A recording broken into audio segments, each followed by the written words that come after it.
Okay, we're going to make a trench. I went ahead and changed my grid to 64, selected my terrain texture. This is the front, that's the side, there's the top. Now we're going to just make something roughly 8 by 8 roughly. Change it to a terrain mesh, 10 by 10. The reason why I make it 10 by 10 is because there's a lot of vertices you can select and manipulate using that size. So now we have that there. Now we can press V.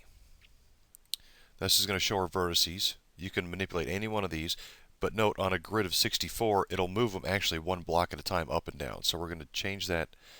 I would probably say, let's say 8. Now let's go ahead and, without pressing any other key or button, hold the left mouse button down and just drag down.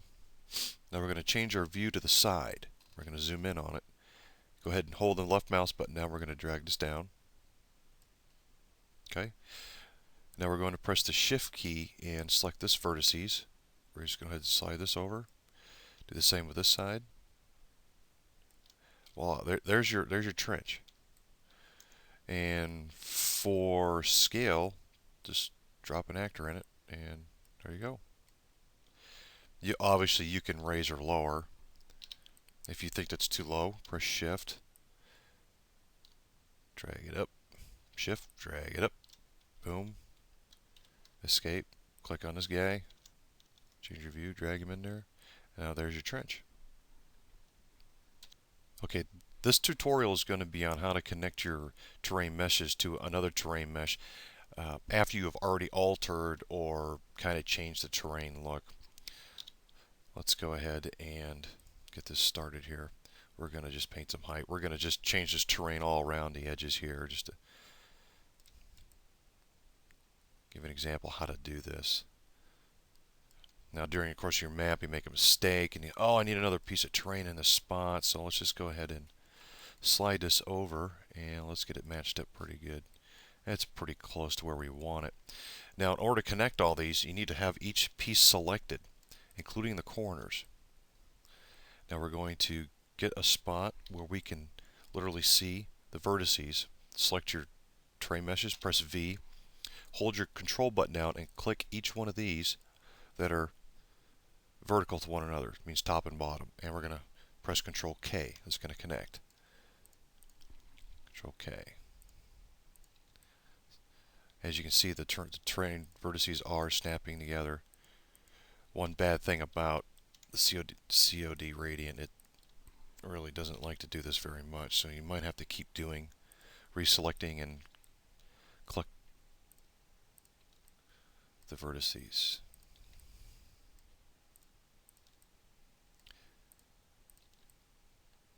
The only way this really works is if your new patch mesh is the exact same vertice count, width and height, or shall I say width and length, depending on how you look at it.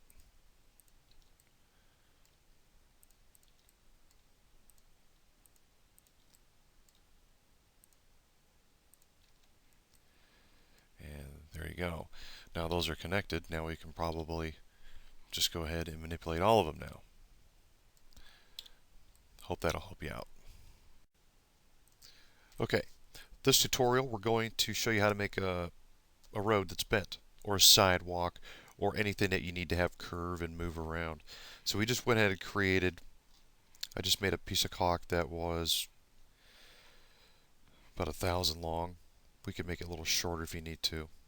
We'll just use this right there. My grid was at 64. It kind of snaps it to the background grid. It makes it easier when mapping so everything lines up proper. Okay, now let's click on Patch, Simple Patch Mesh. This is just your basic patch mesh. Our width is going to be 3, and our height is going to be 3. That's 3 by 3. These are going to be the bend axis points. Go ahead and select OK. Now we're going to press B. We're going to press our Tab key to cycle through the available bend axes, which are these. And press Enter when the one is highlighted. Notice it went from the horizontal to a vertical. So that means I can literally bend this road down or up, or right, left, right, left. Okay, let's just go ahead and make a quick bend right, left. So I have it where I want it. Let's press Enter. Now, there's a rotation point. You can rotate it from the very center of this road, or you can rotate it from the right end or the left end. So we're just going to use the center for now. Press our Enter key. Now it's going to ask us which side we want to bend or twist. Right now it's located at the bottom, right here, or we press Tab, it goes at the top. Let's just use this one. So we'll press Enter again. Using the mouse to bend the patch, it uses the same UI rules as free rotation. Press Enter to accept the bend. Press Escape to abandon it and exit the bend mode. So let's change our grid to 4. If I keep it on 64, that's how much it'll bend and how quick it'll bend. So if you want a smoother bend, you can change a little bit lower grid. So here's our curve. And if we like it, press Enter. If we want to add a little twist to the road, like adding it kind of rolling downhill, press our Tab key, cycle through the bend axis. Well, yeah, we'll keep it there in the center. And we're going to bend that side and bend that side. Let's just go ahead and look over here, see what we're going to get. Change it from the top to a side view. Here's your curved road, just like a race car track. If you wanted to lower it, you would have to, let's accept that. Let's change our view. Select the center, select that end. There we go. I had to select the side view to bend it down. I apologize. And just bend it down. There's your curved road. You can make all kinds of things with this. Arches, wires. That's pretty much it. If you're going to connect terrain to it, such as terrain meshes, what I would like to advise is keep it selected and patch thicken it. You can do 8. 8's a default. It goes by seams. Click it. Notice how it just got thicker. And you can, while keeping it selected, otherwise you have to go through and select each face. You go ahead and texture it if you want.